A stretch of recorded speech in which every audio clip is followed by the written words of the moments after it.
Bonjour à tous, bienvenue dans la suite de nos webinaires de restitution du projet Miscan Plus. Nous allons aujourd'hui nous attarder sur la valorisation en biocombustible du miscanthus. Voilà, après avoir fait les cultures, l'usage en litière, l'usage en paillage végétal la semaine dernière, nous allons avec Thomas vous parler de la valorisation en biocombustible. Donc, je suis Ludivine Mignot, je suis votre fil rouge sur cette série de webinaires. Et du coup, on va juste rappeler les règles de fonctionnement d'un webinaire qui sont très classiques. Vous avez vos micros coupés, la caméra est optionnelle mais bienvenue, vous pouvez la mettre. Posez vos questions dans le Q&R s'il vous plaît, et pas dans la conversation pour qu'on s'y retrouve à la fin et puis qu'on puisse commenter, répondre dans chaque question. Voilà, Thomas va nous faire la présentation et ensuite on prendra ces questions en compte. Et voilà, pour vous signaler que le webinaire est enregistré puisqu'il sera disponible en replay pour les gens qui n'ont pas pu nous rejoindre ce midi et que le sujet intéresse ou qui souhaiteraient le revoir plus tard. Donc, juste la mini-introduction sur le miscanthus. Pourquoi est-ce qu'on s'y est intéressé dans le cadre de ce projet Miscan Plus? Parce que c'est une culture qui est relativement méconnue, mais dont on entend de plus en plus parler dans la campagne. Voilà, au niveau des chambres d'agriculture, nous sommes de plus en plus interpellés par rapport à cette production par les agriculteurs. Elle a des nombreux intérêts, notamment en bioéconomie, puisqu'elle n'est pas alimentaire, sauf légèrement dans la ration de vaches laitières, par exemple. Mais elle est sinon pas utilisée en alimentation. Et par contre, vous allez voir qu'elle a de nombreux usages et qu'elle a aussi de nombreux atouts en matière de durabilité, atouts dont nous reparlerons plus longuement dans le dernier webinaire la semaine prochaine. Donc, ce projet a été porté par la Chambre d'agriculture Nouvelle-Aquitaine. Y ont participé celles de Normandie, celles de Corrèze, de Dordogne, des Landes, des Pyrénées-Atlantiques et de la Vienne, celles du Nord-Pas-de-Calais et des Côtes-d'Or. C'est 21 techniciens du coup qui ont travaillé sur ce projet pour essayer de synthétiser toute la connaissance et toutes les publications, les références qui étaient acquises sur le miscanthus jusqu'à présent, les mettre à disposition des conseillers des agriculteurs, des porteurs de projets pour accompagner les projets à venir. Et donc, on a aussi travaillé à la création d'outils pour l'accompagnement de projets et à des recommandations de mise en œuvre et d'utilisation. Voilà, on a travaillé tant sur sa production, sur la culture en elle-même, que sur ses usages, les principaux connus. Donc, du coup, on a fait plus d'une trentaine de fiches techniques et qui seront disponibles. Vous aurez un QR code à la fin et sur le site de la Chambre de la CRANA, de la Nouvelle-Aquitaine. Donc voilà, juste pour resituer, c'est une plante à forte production qu'on implante pour 20 ans. Vous voyez comme sur la photo droite, elle peut faire 3-4 mètres de haut. C'est une graminée qui est originaire d'Asie, qu'on classe dans les cultures lignocellulosiques pérennes, comme le switchgrass ou le bambou par exemple. Elle est stérile, non traçante et non invasive avec la variété Miscanthus giganteus. Il existe d'autres variétés qui peuvent se disséminer, donc voilà, faire attention à utiliser cette variété-là. Elle est implantée au printemps, donc en ce moment les plantations sont en cours et elle est récoltée à la fin de l'hiver. Là, les récoltes sont échelonnées sur la France. Dans le sud, elles arrivent à leur terme et certainement Thomas, donc on va se présenter. Thomas qui est du Nord nous dira que c'est peut-être en cours chez lui et les débouchés sont multiples. Donc effectivement, nous ne nous sommes pas présentés. Moi, je suis Ludivine Mignot de la Chambre d'agriculture des Pyrénées-Atlantiques. Je m'occupe d'agriculture biologique et de bioéconomie. Et Thomas se présentera quand il prendra la parole juste après cette diapo. On vous a mis quelques chiffres pour situer la production de miscanthus, qui est que de 13 000 hectares en 2025. Donc, vous voyez, c'est encore une culture assez relativement marginale. Voilà, les plus gros départements ont 200 hectares, je pense, cette année. et sont situés plutôt dans l'ouest de la France, puisqu'il faut quand même compter au moins 700 millimètres d'eau pour produire du miscanthus sans irrigation. Les usages sont principalement en litière animale, euh, en combustion et en paillage horticole. Euh, et du coup, on a aussi d'autres débouchés en termes de bioéconomie qui peuvent être relativement intéressants et qui restent à travailler, qui concernent notamment la construction, puisqu'il peut être assimilé un peu à la chaîne-vote aux chambres dans le bâtiment. Par exemple, il peut servir aussi de culture lignocellulosique pour la production de biocombustibles comme du e-kérosène ou du bioéthanol de seconde génération. Il peut servir dans du bioplastique. Enfin voilà, il a plein d'usages en termes de remplacement de produits pétroliers. Donc, il va être certainement amené à se développer encore plus. Aujourd'hui, Thomas, qui se présente, va nous parler de son usage en combustible. Donc, merci Ludivine pour ce début de présentation. Donc, je me présente, Thomas Levaux, conseiller énergie biomasse à la Chambre d'agriculture du Nord-Pas-de-Calais. Donc voilà, vis-à-vis du miscanthus, nous on a travaillé vraiment sur la valorisation combustible, donc ça va être l'objet de cette présentation. Pour commencer, quelques caractéristiques énergétiques hein, vis-à-vis du miscanthus. Alors, comme l'a dit Ludivine, c'est récolté, allez, on va dire mi-avril en moyenne. Ici en nord de France, voilà, les récoltes sont en ce moment, ou voilà, sont quasi finies pour certaines parcelles. On le récolte à plus de 80% de matière sèche, avec une biomasse directement valorisable, du coup en chaudière biomasse, pour une densité de 120 kg/m3. Donc voilà, ce qui est une densité assez légère, hein, donc le produit va vite prendre du volume, en tout cas dans les stockages. Par rapport au pouvoir calorifique, alors le pouvoir calorifique inférieur, hein, pour ceux qui ne sont pas forcément, on va dire, habitués à ce terme, c'est, pour vulgariser un peu la chose, voilà, la capacité du produit à brûler, à produire de la chaleur. Donc, plus qu'il est élevé, mieux que c'est, on va dire. Donc, le miscanthus, on a 4,2 MWh par tonne. Pour comparer avec un pouvoir calorifique du bois, on est plutôt pour un bois à 3,5. Donc, le pouvoir calorifique du miscanthus est supérieur à celui du bois. En équivalence, globalement, un hectare de miscanthus, allez, à un rendement de 15 tonnes hectare, on est un équivalent de 6 000-7 000 litres de fioul. Donc, vous voyez, c'est ce qui n'est pas anodin. Donc, le miscanthus, par rapport aux chaudières biomasse, il est utilisé dans des chaudières dites polycombustibles, donc qui peuvent accueillir plusieurs combustibles. Ça peut être du bois, donc des plaquettes bois, du miscanthus. Alors, bien sûr, on ne mélange pas les combustions en même temps, mais par exemple, on peut utiliser du miscanthus certaines périodes de l'année et du bois d'autres périodes de l'année. Voilà, l'avantage de miscanthus là-dessus, voilà, c'est qu'on n'est pas forcément bloqué entre guillemets avec cette biomasse-là. Si par exemple une commune ou un agriculteur voilà, souhaite, on va dire, utiliser, enfin en tout cas avoir une chaudière biomasse chez lui, il peut soit utiliser du bois, soit du miscanthus, ou même les deux. Ce qui permet aussi d'avoir une sécurité sur l'approvisionnement.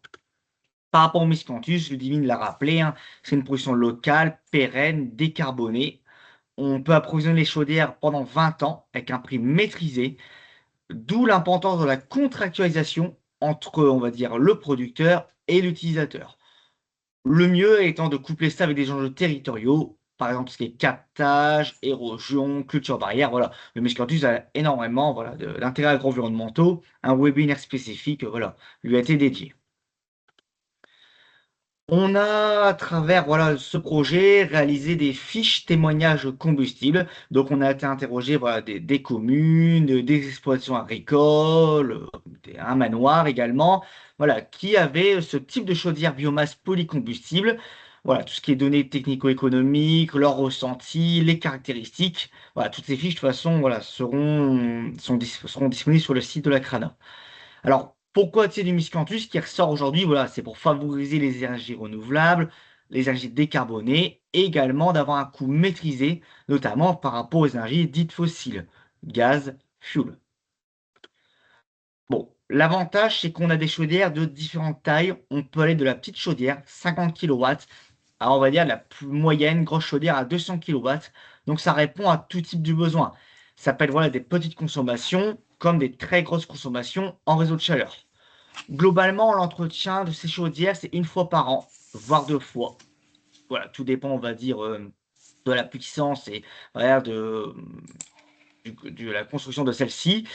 Des aides sont mobilisables hein, parce que c'est des chaudières voilà, qui coûtent, on va dire, voilà, qui peuvent déjà coûter un certain montant. Il y a de nombreuses aides, régions, ADEME, FEDER, les départements. Alors, l'administratif peut être assez lourd hein, sur ces aides-là, mais comme tout type d'aide, et ça dépend aussi des politiques locales. Il y a par exemple certaines régions qui aident moins que d'autres. Bon, dans tous les cas, si on prend en compte ces aides, qui sont quand même bien présentes hein, au niveau national, on a quand même des retours sur investissement en moyenne de 7 ans sur ces chaudières-là quand elles sont alimentées au miscanthus, ce qui est, on va dire, correct, hein. Donc, c'est une biomasse qui est rentable. Le ressenti, bon, globalement, des économies sont quand même réalisées hein, par rapport à un système de chauffage au gaz, au fioul. Ce qui ressort aussi de ces témoignages, c'est qu'on a une gestion de la ressource qui est facile, même si on peut avoir une logistique plus chronophage. La logistique, c'est par exemple voilà, bien programmer la livraison du miscanthus au niveau des chaudières, bien voir l'accessibilité par rapport à la chaudière, se coordonner. Mais la ressource, on va dire qu'elle est pérenne et disponible pendant de nombreuses années. L'avantage d'avoir des chaudières polycombustibles, on l'a déjà dit, c'est l'avantage pour on peut passer de la plaquette bombe miscanthus. Bien entendu, les réglages de la chaudière doivent changer. Dernière chose, l'évacuation de minerais cendres, c'est quelque chose à prendre en compte, qui n'a pas forcément été pris en compte à chaque fois. Il y a une diapositive à la fin qui sera dédiée. Par rapport à ces fameuses cendres, on est allé à 2-3% de cendres par rapport au tonnage mis dans les chaudières. Je vais maintenant vous parler un peu des clés de réussite pour réaliser un projet de chaudière biomasse, donc plutôt en collectif, hein. Ça adresse plutôt, on va dire, aux communes, ici, hein, communes, collectivités. Donc voilà, il faut savoir que les projets Miscanthus, on va dire en chaudière biomasse, c'est des projets multi-acteurs. Il faut faire expert à plusieurs structures experts sur le sujet pour faire de la visite de site notamment. Par exemple, c'est intéressant si vous pouvez aller emmener des communes ou si vous êtes des communes, aller voir d'autres sites qui fonctionnent. Qu'est-ce qui fonctionne ailleurs? Qu'est-ce qui fonctionne moins bien? Il y a eu des évolutions, notamment les dernières années. Ce qui est important de savoir aussi, c'est le portage politique. Aujourd'hui, quand des chaudières se développent, c'est notamment avec des appuis des élus, la transversalité des services, porter les idées aux conseils municipaux, par exemple. Si vous êtes agriculteur, ça en parle à sa commune. Pourquoi pas mettre une chaudière pour, on va dire, chauffer des bâtiments communaux? Ça peut être une école, ça peut être une salle municipale, ça peut être la mairie, etc.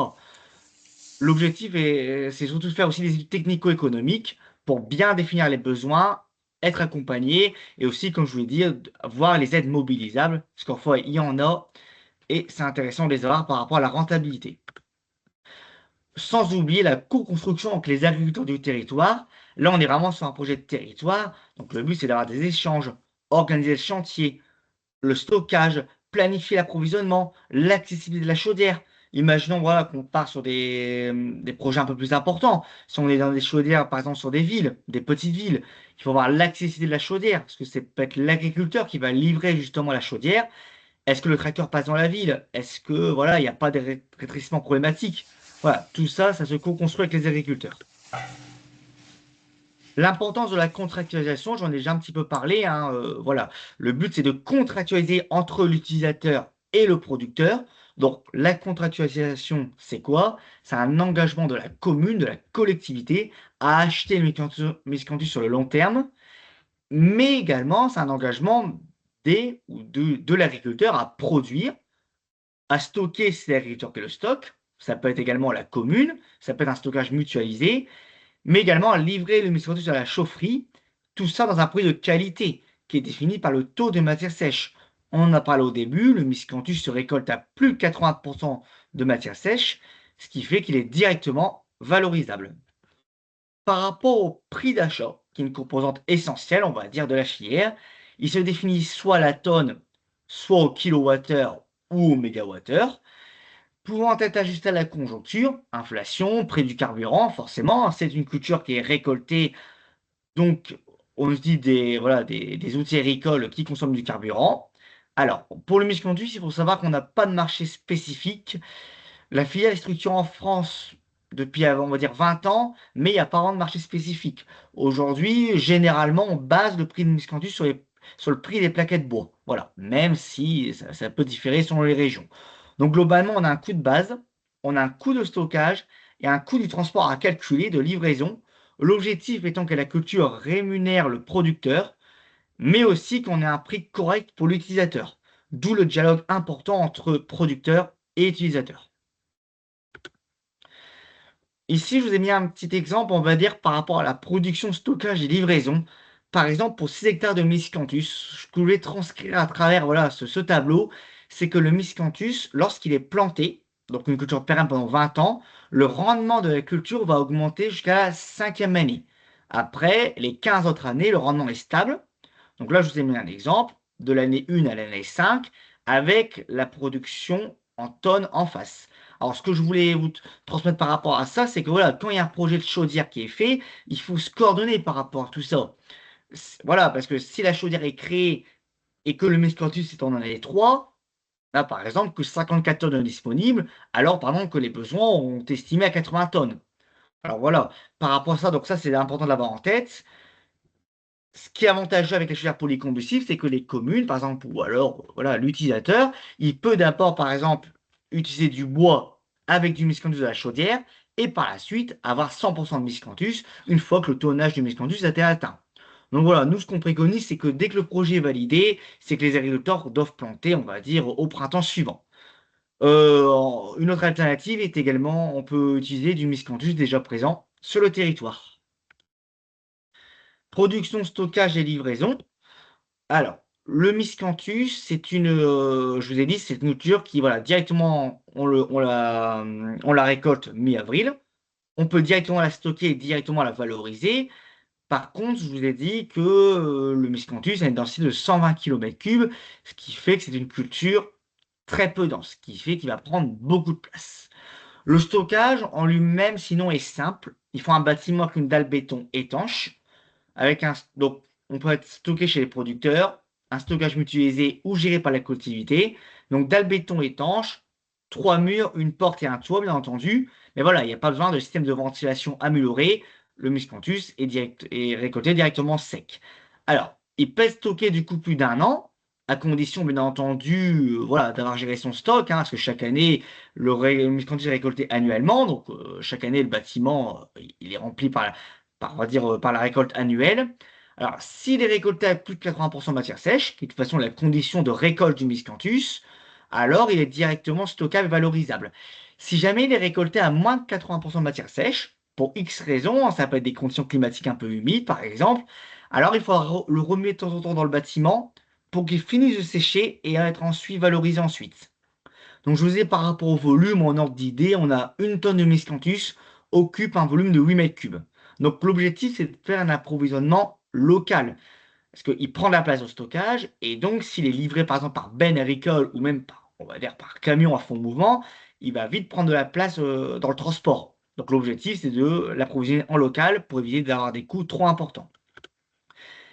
Les caractéristiques chaudières, c'est important. Ce que je l'ai dit, que voilà, le miscanthus, c'est pour des chaudières polycombustibles qui peuvent donc accueillir du bois, par exemple bois plaquette, ou du miscanthus, ou et. Par contre, le miscanthus, on va dire qu'il est un petit peu plus exigeant vis-à-vis de la chaudière. Il faut notamment une trémie de réception adaptée. Le miscanthus va facilement voûter. En fait, le miscanthus va facilement voûter, c'est-à-dire qu'il va créer un genre de dôme. Donc voilà, il y a des trémies de réception à réfléchir. Donc ça va réfléchir bien avec le constructeur. La fumisterie, qui est en fait l'évacuation des fumées, en miscanthus, il vaut mieux la faire en céramique. La fumée de miscanthus étant acide et donc ça corrode, tout ce qui est acier par exemple. La gestion des cendres, le dessobrage continu, le stockage de devenir des cendres, qu'est-ce qu'on en fait derrière?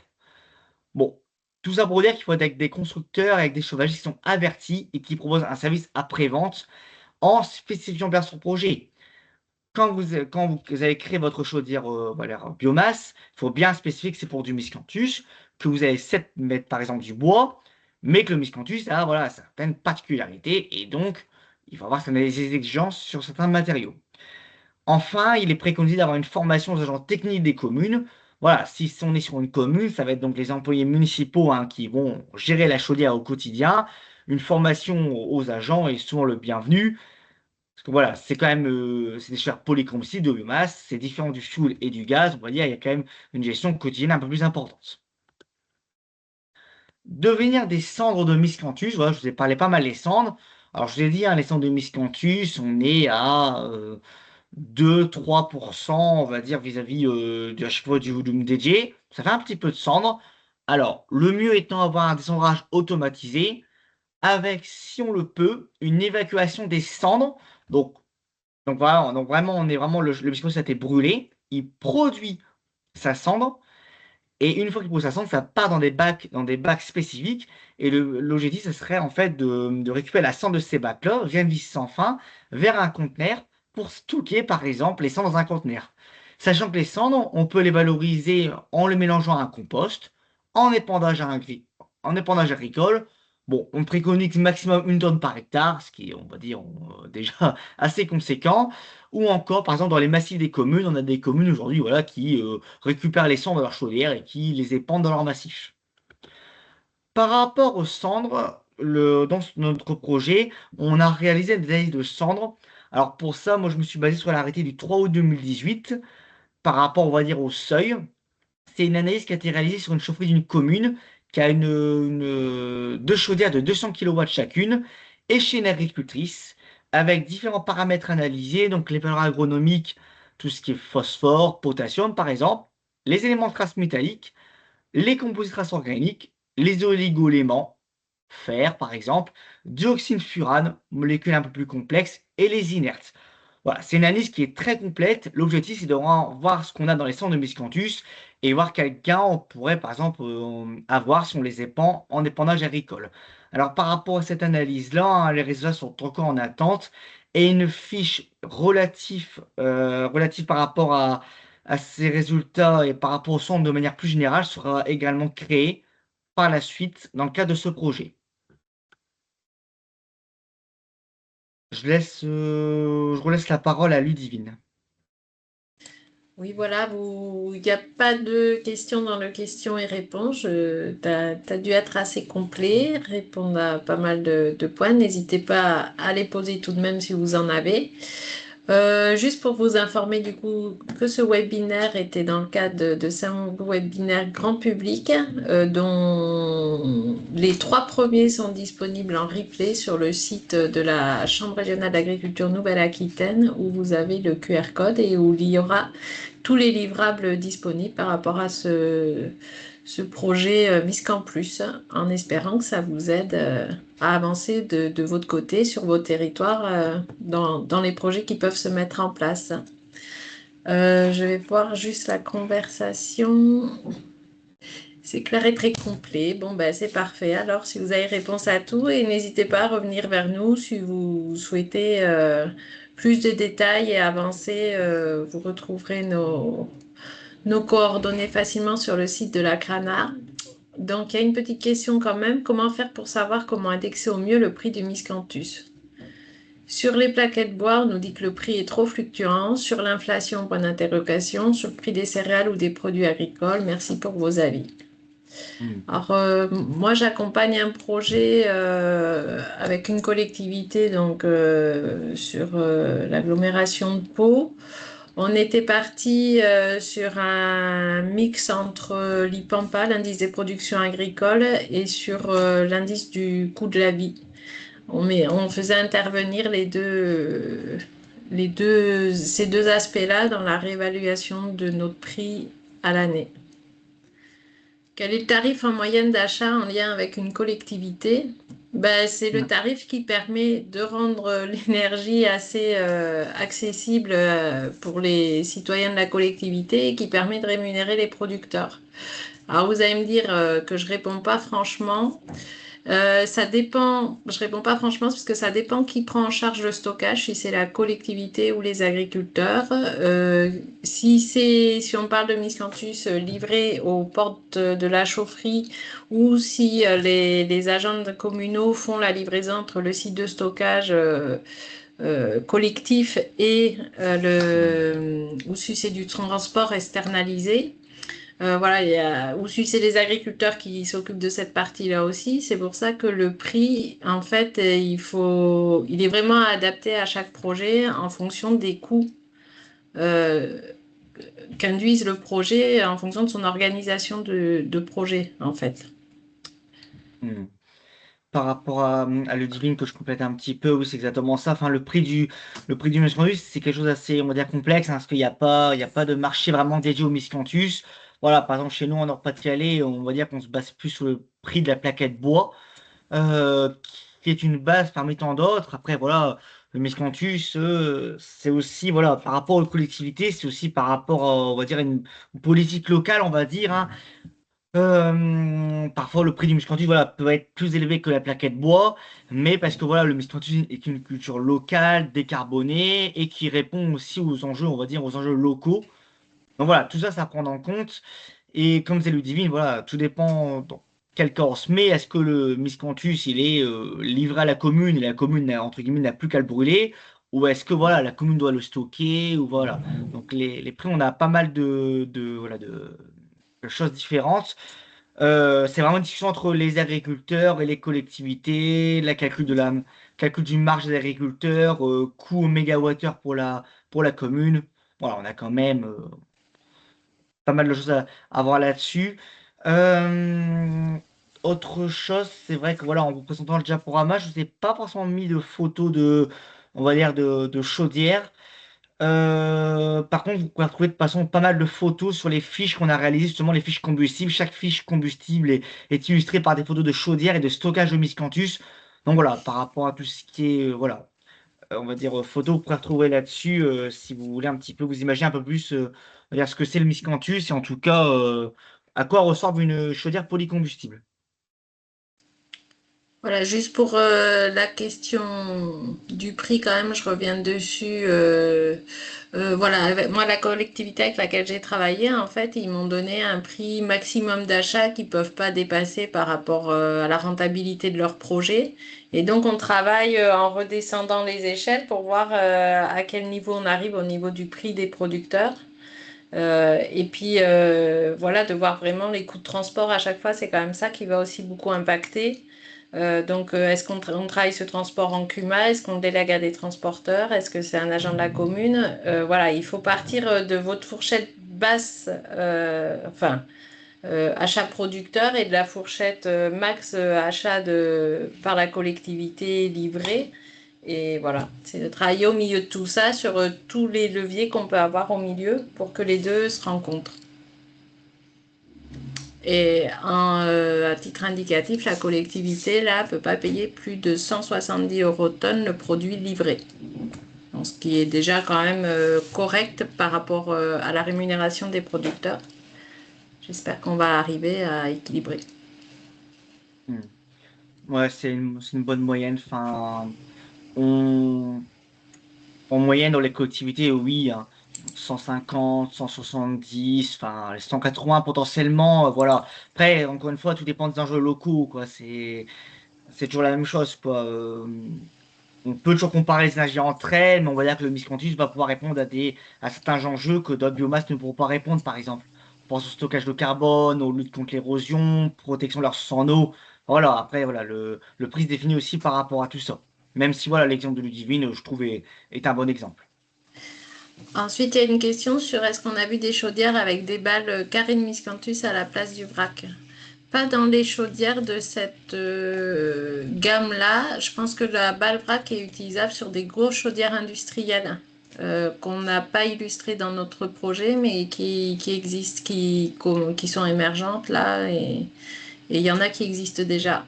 Mais je ne sais pas en France Ouais, vous dire. aujourd'hui, moi, j'ai pas trop de recul non plus là-dessus, hein. C'est vrai qu'aujourd'hui, on va dire, c'est une mixtion en vrac, hein, qui est directement valorisée, hein, dans les chaudières. Alors, je pense que cette question-là, c'est peut-être par rapport au volume du miscanthus. Alors, il y a deux choses, hein. Il y a le miscanthus est récolté, il y a le stockage qui est derrière. Alors, le stockage chez l'agriculteur ou alors un stockage mutualisé. Par rapport à ce stockage-là, donc soit qu'il est stocké en vrac, mais on a cette problématique de volume qui est assez importante, soit que l'agriculteur le stocke en ballot et derrière, on va dire, il le remet en vrac avant livraison à la commune. Bon, Ça ça, fait des surcoûts ouais, à c'est un prendre. peu Ouais. être un gain de place, en même temps, ça peut vite coûter plus cher à l'agriculteur et ça peut donner une Du logistique temps. beaucoup plus importante. Clairement, c'est pas forcément la meilleure solution.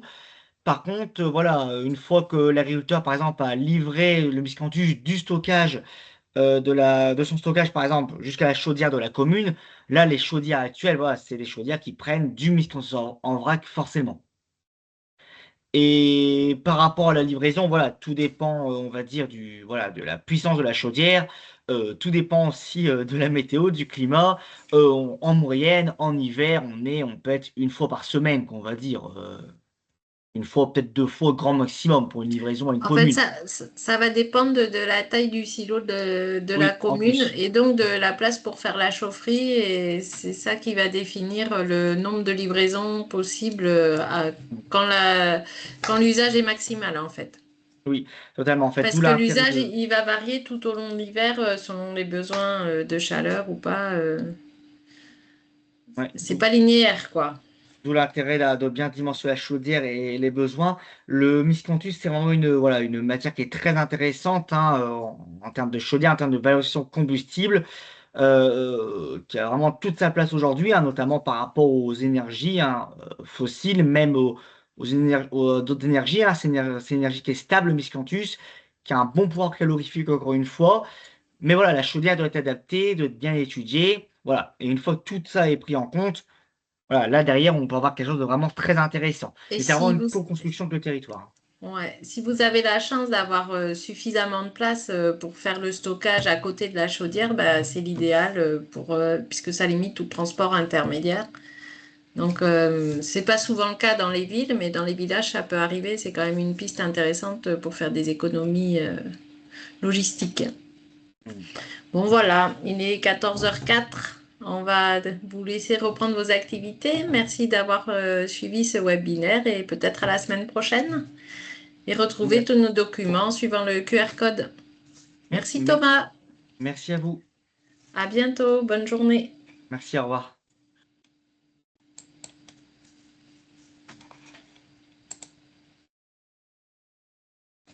Et